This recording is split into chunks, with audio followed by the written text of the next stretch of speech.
खुलासा हुआ, एक महिला समेत 10 आरोपियों को गिरफ्तार किया गया। आतंकी कनेक्शन की भी इस दौरान जांच की जा रही है। तो बड़ी जानकारी आगरा से सामने आ रही है। तो धर्मांतर रैकेट का खुलासा इस दौरान किया और पुलिस ने कई लोगों को गिरफ्तार किया। एक महिला समेत 10 आरोपी गिरफ्तार हुए हैं। तो आपको बता दें कि जो 10 आरोपियों को पुलिस ने गिरफ्तार किया उसमें एक महिला भी शामिल है।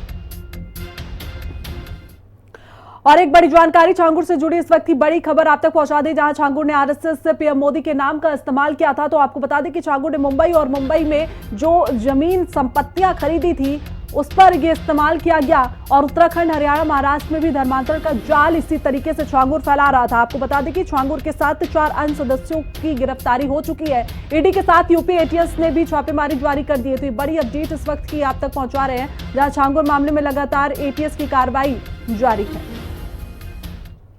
इसी बीच देखिए, यूपी एटीएस को एक और बड़ी सफलता हाथ लगी, जो छांगुर गैंग का एक और सहयोगी इस दौरान गिरफ्तार किया गया। राजेश कुमार उपाध्याय को इस दौरान गिरफ्तार किया गया। थाना चुनहट क्षेत्र लखनऊ से इसकी गिरफ्तारी हुई। आरोपी को न्यायालय में पेश कर जेल भी भेज दिया गया।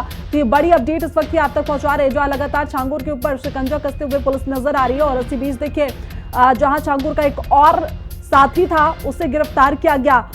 तो आरोपी को फिलहाल न्यायालय में पेश कर उसे जेल भेज दिया गया है। तो यूपी एटीएस को एक बड़ी सफलता छांगुर मामले में यहां मिलती हुई नजर आ रही है। तो उसका एक सहयोगी राजेश कुमार उपाध्याय है, जिसे पुलिस ने गिरफ्तार किया है। तो चुनहट क्षेत्र के लखनऊ से इसे गिरफ्तार किया गया। और ज्यादा जानकारी के साथ हमारे सहयोगी लालचंद हमारे साथ जुड़े हैं। लालचंद, देखिए लगातार जिस तरीके से छांगुर की कार्रवाई आगे बढ़ रही है, दिन प्रतिदिन नए नए खुलासे इस दौरान होते हुए नजर आ रहे हैं। जो उसके साथी हैं उन्हें भी गिरफ्तार किया गया और आज एक और साथी उसका गिरफ्तार हुआ।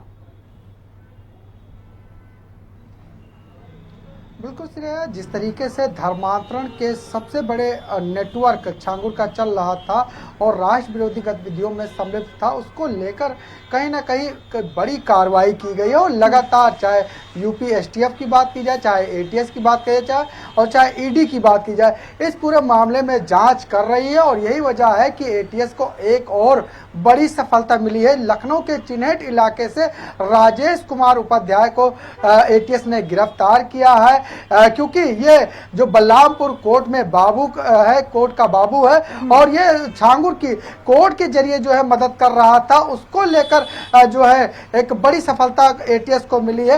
क्योंकि कल भी देखने को मिला था कि शहाबुद्दीन और सबरोज को गिरफ्तार किया गया था, वो भी बड़ा खुलासा था।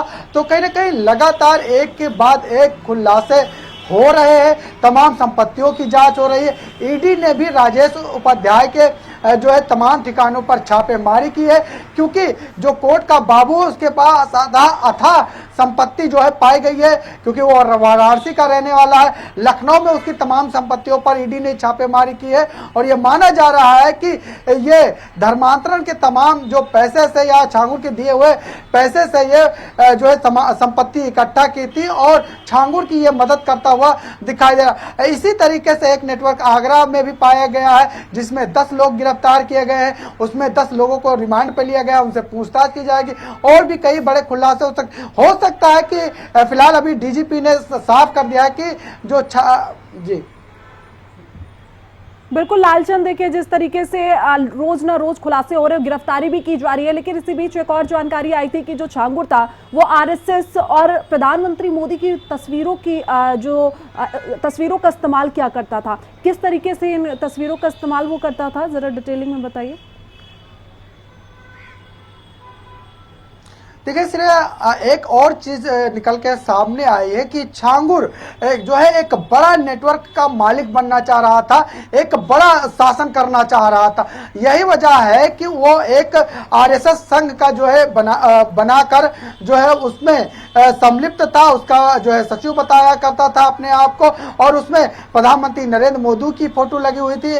आरएसएस का जो है अपना पदाधिकारी बताता था। इसको लेकर भी जो है अब जांच कर रही है कि हो सकता है कि लोग नेताओं और अधिकारियों को गुमराह करने के लिए या उनके अंदर पैठ बनाने के लिए इस तरीके के हथकंडे उसने अपनाए थे, क्योंकि वो चाह रहा था कि एक तरफ जहां इस्लामिक राष्ट्र बने तो ऐसे कई अधिकारी जो है उसके पैर छुए या ये कहे कि उसके अंडर में रहे। कई ऐसे नेता उसके अंडर में रहे। तमाम इन चीजों को जो है डर बैठाता था, या कहा जाए कि एक बड़ा साम्राज्य के लालच में उस तरीके का धर्मांतरण करता था। अधिकारी भी जिस तरीके से मिले होने की बात सामने आई है, तो ऐसे में कहीं ना कहीं सरकारी महकमे का और राजनीतिक लाभ लेने के लिए भी छांगुर का ये नेटवर्क जो है फैला हुआ था और आरएसएस से जो है अपना जुड़ा पदाधिकारी बताता था। फिलहाल इस पर भी जांच चल रही है, इसमें और क्या क्या चीजें हैं ये भी खुल के सामने आएगी। लेकिन हाँ, ये जरूर कहा जा रहा है कि जलालुद्दीन उर्फ छांगुर का जो धर्मांतरण का नेटवर्क है उसको लेकर एक के बाद एक बड़े खुलासे हो रही हैं। एटीएस जहां गिरफ्तारी कर रही है, जांच कर रही है, तो वो बिल्कुल लालचंद, कई खुलासे हो रहे हैं और कई खुलासे होने बाकी है।